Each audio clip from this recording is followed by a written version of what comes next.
alang sa mga tao, mga igsoon, nga wala magabungag mga maayong bunga. Kung dili alang kanato, nadayag ang iyang matuod na gugma, gipadayag sa iyang isig, mag-alag, magtutuong nga to kaniya. Sa tanan niyang binuhat, naghihatagan niya sa gahom sa mao nga Espiritu Santo. Kay ang tanang nadawat o kaluwasan, nakadawat o bunyag sa gahom sa Espiritu Santo. Kitang tanan mga igsoon, nga nakadawat og bautismo sa ngalan ni Kristo, nakadawat kita og Espiritu Santo.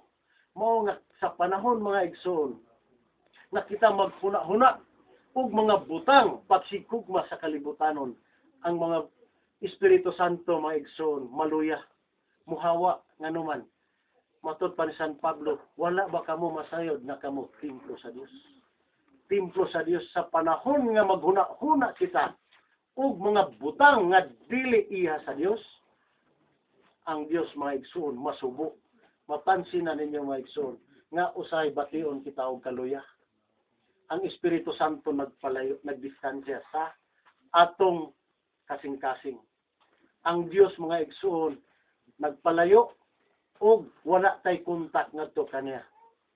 Sa panahon nga kita mamalandong kita sa atong kinabuhi, ang atong kalisod, may atong hinumduman, kay mao kana ang musanto kasagaran sa mga katawhan.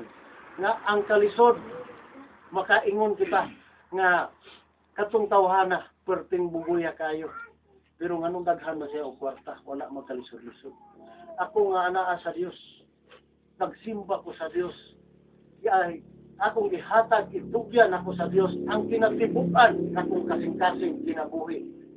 Pero grabe man ako nga pagpait. Ang akong gipangayo sa Dios, wala man niya gihatag dayon. Ingon ni anak mga igsoon, ang sambingay nga pagpisok. Ang tanan nga imong gipangayo sa Dios mga igsoon, imo pa lang nang gitisok. Gitisok pa na nimo, wala pa na mo tubo. Inigtubo ni ana, inigdako ni ana, inigpamunga ni ana, makita na nimo ang imong gipangayo ngadto sa Dios. Wala nay kulang alang kanimo, kay matod pa niya, unahan ninyo pagpangita ang gingharian sa langit, kay ang tanan idagadugang pura kana kanimo. Inigbunga sa maayong kahoy nga imong gitanom, inigpamunga na niya na, wala na kay laing huna-hunaon, kay nganuman harvest ka na lang. Sa imong pamilya, wala kay problemahon.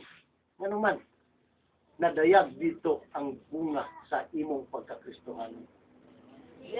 Imong silingan, dili maayo nga pamilya, unsay nahitabo bisag daghan sila og kwarta, adik-adik. Nganuman, daghan sila, maka-afford sila. Pero